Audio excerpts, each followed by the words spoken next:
안녕하십니까 피터팬 여러분, 통찰 성형 성형외과 전문의 김찬우입니다. 반갑습니다. 오늘 주제는 리프팅 안면 거상술입니다. 요즘은 고령 시대 사회로 접어들었습니다. 심지어 초고령 시대라는 말도 하고, 몸속의 건강은 현대의학 기술로 오래 살 수 있다 보니까 나이를 좀 더 젊게 하고 싶은 욕망도 점점 커지게 되고, 그러다 보니까 성형외과에서도 여러 수술 중에 리프팅 수술, 안면 거상술이 좀 더 부각이 되고 있는 것 같습니다. 그래서 준비를 해보았는데요. 이런 안면 거상술이 굉장히 많은 여러가지 술식과 테크닉과 경험을 자랑을 하면서 서로 내가 좋다, 내가 더 잘한다, 이런 얘기를 하면서 광고를 하고 있다 보니까 사실 어디서 해야 될지, 그리고 안전은 한지, 이런 부분에서 많은 검색들이 이루어지는 것 같습니다. 먼저 경험을 제일 많이 하신 분한테 가는 게 가장 좋을 것 같고요. 그리고 안전한 술식을 하는 쪽을 선택하는 것이 나중에 2차 수술을 대비했었을 때 낫지 않을까 싶습니다. 너무 욕심을 부려서 여러 주름을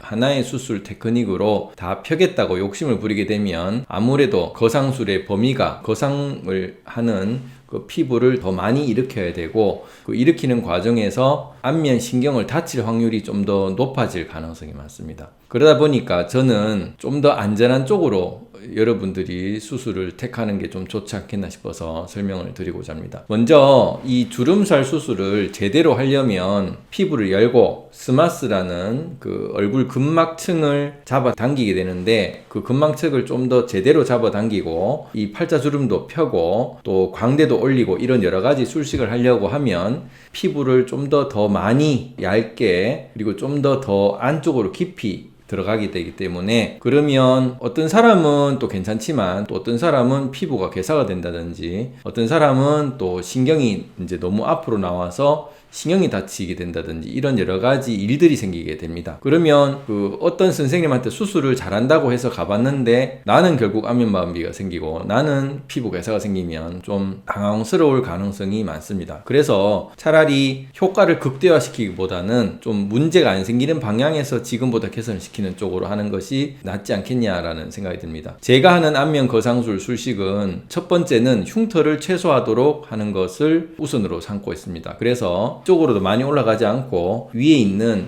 머리 속 사이로 작은 절개를 하게 되고, 그리고 귀 뒤로 들어가서 흉터를 숨기는 것이죠. 쉽게 귀 앞으로 절개를 하면 쉽긴 쉬운데 흉터가 보이기 때문에 환자분들이 싫어하십니다. 결국 자연스럽게 젊어졌다는 얘기를 듣고 싶지, 수술을 해서 했는 표시로 젊어졌다는 소리를 듣기 싫을 것이기 때문에 조금 수술하는 의사가 귀찮긴 하지만 귀 뒤로 숨겨서 수술을 하게 되면 흉터를 좀 최소로 시킬 수 있다라는 장점이 있고요. 두 번째는 거상을 많이 들질 않습니다. 스마스 층을 필요한 만큼만 든다는 거죠. 왜 그러냐면은 이렇게 많이 그 거상을 피판을 많이 일으키는 이유는 결국 팔자주름 그리고 광대, 이 부분을 제대로 하기 위해서 그만큼 안쪽을 많이 열게 되는데, 그러면 피판도 얇아질 수 있고 또 신경도 다칠 가능성을 좀 더 두기 때문에 귀 앞에 한 2cm 정도만 절개를 해서 스마스를 최대한 당기게 됩니다. 그러면 제가 이렇게 작은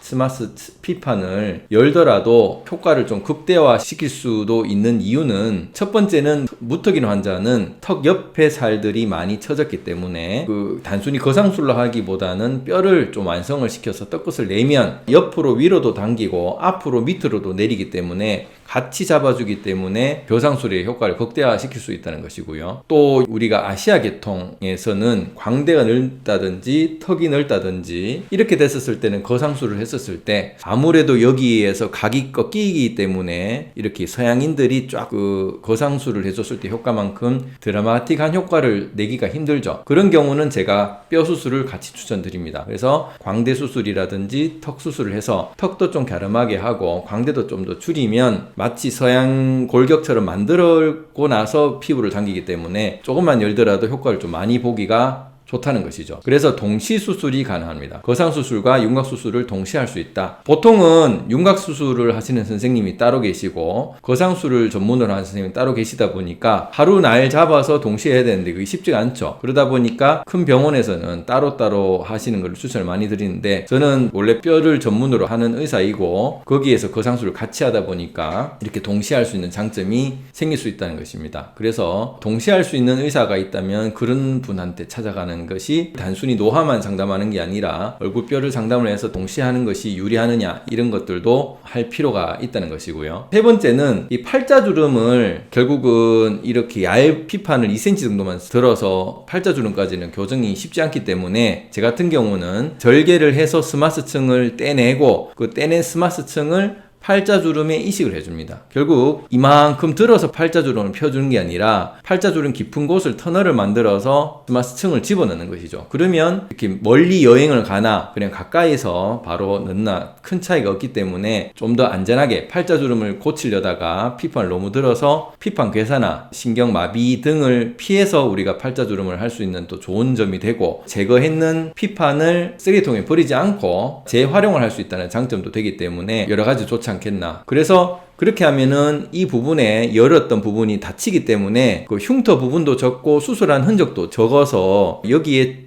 절개한 흉터가 속으로 숨겨져 있고 수술한 부분도 여기가 크게 열질 않았기 때문에 피주문을 단다든지 크게 압박을 해야 된다든지 멍이 심하게 든다든지 이런 확률도 적고요. 그래서 심지어는 여기만 거상을 했다 하면은 여성분들 같은 경우는 이렇게 머리로 가려버리면 사실은 뭐를 했는데 얼굴이 좀 펴졌다 라는 얘기를 수술하고 2-3일 만에도 들을 수가 있다는 것이죠. 왜 제가 이렇게 또 간단하게 수술을 하냐 하면은 모든 수술이 완벽해질 수가 없습니다. 네 번째는 항상 재수술을 염두에 두어야 된다는 것이죠. 만약에 이만큼 심하게 열어서 했는데 자기 마음에 안 들었다 그러면은 재수술도 6개월에서 1년 정도 기다려야 되고, 또 흉터가 많이 있을 거기 때문에 그것이 자기 환자를 수술하든 다른 데서 오신 분을 수술하든 흉터가 많으면 아무래도 안면거상술 재수술이 어려워질 수가 있다는 것입니다. 근데 약간만 열고 거기에서 흉터는 최소화했기 때문에 수술도 좀 더 빨리 할 수 있고, 혹시라도 마음에 안 들었던 부분들을 건드리기도 좀 쉽지 않겠나. 그래서 네 번째는 혹시 일어날 수 있는 재수술도 염두를 해서 너무 일을 크게 벌리지 않는 것을 저는 선호를 한다라는 것입니다. 오늘 어떠셨습니까? 이마 거상술도 있고 중안면부, 하안면부 거상술도 있고 또 목 거상술도 있는데, 그 중에 중안면부, 하안면부 거상술에 대해서 전체적인 어떤 테크닉적인 것보다는 전체적인 개념을 좀 설명을 드리게 되었고요. 거상술을 할 때는 정말 디테일한 것까지 교정하실 수 있는 분한테 받으면 더없이 좋긴 하겠지만, 그런 분을 또 찾기도 힘들고, 만약에 찾았다 하더라도 그분이 모든 것을 100% 모든 환자를 다 결과를 만들 수는 없다. 너무 이렇게 극적으로 결과를 내려다 하다 보면 항상 일들은 누구한테나 생기게 되고, 그 일들이 생기고 나면 또 돌이킬 수 없는 결과가 있을 수 있기 때문에 모든 환자한테 공평하게 이상이 없도록 하려면은 오히려 안전을 최우선을 보존을 해서, 그리고 거기에서 좀 더 효과를 나타낼 수 있는 것을 팔자주름을 근막 이식을 한다든지 뼈 수술을 해서 같이 효과를 본다든지 또 지방 이식을 해서